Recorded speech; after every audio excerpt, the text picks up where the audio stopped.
This is a presentation of The Story of the Emperor's New Clothes from the Yellow Fairy book by Andrew Lang, originally published in 1894, now in the public domain, narrated by Whitney Edwards. Many years ago there lived an emperor who was so fond of new clothes that he spent all his money on them in order to be beautifully dressed. He did not care about his soldiers. He did not care about the theater.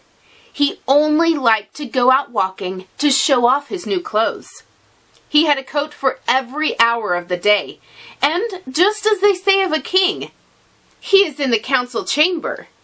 They always said here, the emperor is in the wardrobe. In the great city in which he lived, there was always something going on. Every day many strangers came there. One day, 2 impostors arrived who gave themselves out as weavers and said that they knew how to manufacture the most beautiful cloth imaginable. Not only were the texture and pattern uncommonly beautiful, but the clothes, which were made of the stuff, possessed this wonderful property that they were invisible to anyone who was not fit for his office or who was unpardonably stupid. Those must indeed be splendid clothes, thought the emperor. If I had them on, I could find out which men in my kingdom are unfit for the offices they hold. I could distinguish the wise from the stupid. Yes, this cloth must be woven for me at once. And he gave both the impostors much money so that they might begin their work. They placed 2 weaving looms and began to do as if they were working. But they had not the least thing on the looms. They also demanded the finest silk and the best gold, which they put in their pockets, and worked at the empty looms till late into the night. I should like very much to know how far they have got on with the cloth, thought the emperor. But he remembered, when he thought about it, that whoever was stupid or not fit for his office would not be able to see it. Now he certainly believed that he had nothing to fear for himself, but he wanted first to send somebody else in order to see how he stood with regard to his office. Everyone in the whole town knew what a wonderful power the cloth had, and they were all curious to see how bad or how stupid their neighbor was. I will send my old and honored minister to the weavers, thought the emperor. He can judge best what the cloth is like, for he has intellect, and no one understands his office better than he. Now the good old minister went into the hall where the 2 impostors sat working at the empty weaving looms. Dear me, thought the old minister, opening his eyes wide. I can see nothing. But he did not say so. Both the impostors begged him to be so kind as to step closer, and asked him if it were not a beautiful texture and lovely colors. They pointed to the empty loom, and the poor old minister went forward rubbing his eyes. But he could see nothing, for there was nothing there. Dear, dear, thought he, can I be stupid? I have never thought that, and nobody must know it.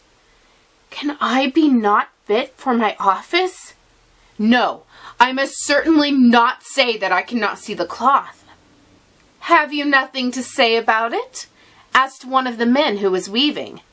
Oh, it is lovely, most lovely, answered the old minister, looking through his spectacles. What a texture! What colors? Yes, I will tell the emperor that it pleases me very much. Now we are delighted at that, said both the weavers, and thereupon they named the colors and explained the make of the texture. The old minister paid great attention, so that he could tell the same to the emperor when he came back to him, which he did. The impostors now wanted more money, more silk, and more gold to use in their weaving. They put it all in their own pockets, and there came no threads on the loom. But they went on as they had done before, working at the empty loom. The emperor soon sent another worthy statesman to see how the weaving was getting on, and whether the cloth would soon be finished. It was the same with him as the first one. He looked and looked, but because there was nothing on the empty loom, he could see nothing. "Is it not a beautiful piece of cloth?" asked the two impostors, and they pointed to and described the splendid material, which was not there. "Stupid I am not," thought the man. "So it must be my good office for which I am not fitted. It is strange, certainly, but no one must be allowed to notice it." And so he praised the cloth, which he did not see, and expressed to them his delight at the beautiful colors and the splendid texture. "Yes, it is quite beautiful," he said to the emperor. Everybody in the town was talking of the magnificent cloth. Now the emperor wanted to see it himself while it was still on the loom. With a great crowd of select followers, amongst whom were both the worthy statesmen who had already been there before, he went to the cunning impostors, who were now weaving with all their might, but without fiber or thread. "Is it not splendid?" said both the old statesmen, who had already been there.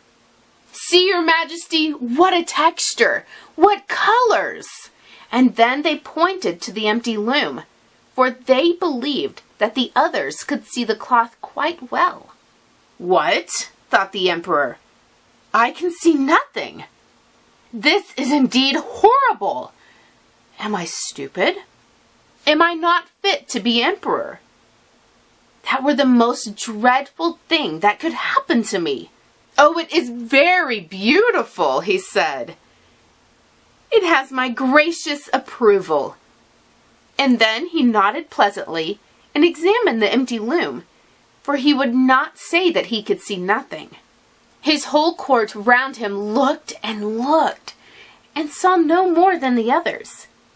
But they said like the emperor, "Oh, it is beautiful!" And they advised him to wear these new and magnificent clothes for the first time at the great procession which was soon to take place.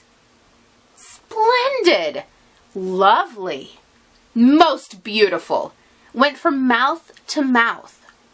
Everyone seemed delighted over them, and the emperor gave to the impostors the title of court weavers to the emperor. Throughout the whole of the night before the morning on which the procession was to take place, the impostors were up and were working by the light of over 16 candles. The people could see that they were very busy making the emperor's new clothes ready. They pretended they were taking the cloth from the loom, cut with huge scissors in the air, sewed with needles without thread, and then said at last, "Now the clothes are finished." The emperor came himself with his most distinguished knights, and each impostor held up his arm just as if he were holding something, and said, "See, here are the breeches, here is the coat, here the cloak," and so on. Spun clothes are so comfortable that one would imagine one had nothing on at all. But that is the beauty of it. "Yes," said all the knights, but they could see nothing, for there was nothing there. "Will it please your majesty graciously to take off your clothes?" said the impostors. "Then we will put on the new clothes here before the mirror."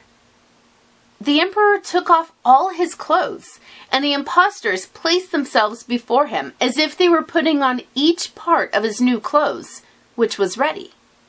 And the emperor turned and bent himself in front of the mirror. "How beautifully they fit! How well they sit!" said everybody. "What material! What colors!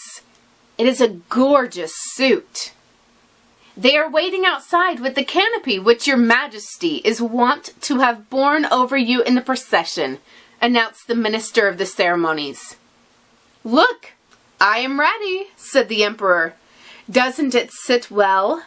and he turned himself again to the mirror to see if his finery was on all right. The chamberlains, who were used to carry the train, put their hands near the floor as if they were lifting up the train. Then they did as if they were holding something in the air. They would not have it noticed that they could see nothing. So the emperor went along in the procession under the splendid canopy, and all the people in the streets and at the windows said, "How matchless are the emperor's new clothes! That train fastened to his dress, how beautifully it hangs!" No one wished it to be noticed that he could see nothing, for then he would have been unfit for his office, or else very stupid. None of the emperor's clothes had met with such approval as these had. "But he has nothing on," said a little child at last. "Just listen to the innocent child," said the father. And each one whispered to his neighbor what the child had said. "But he has nothing on," the whole of the people called out at last. This struck the emperor, for it seemed to him as if they were right. But he thought to himself, "I must go on with the procession now." And the chamberlains walked along still more uprightly, holding up the train, which was not there at all. This has been a presentation of The Story of the Emperor's New Clothes from the Yellow Fairy Book by Andrew Lang, originally published in 1894, now in the public domain, narrated by Whitney Edwards.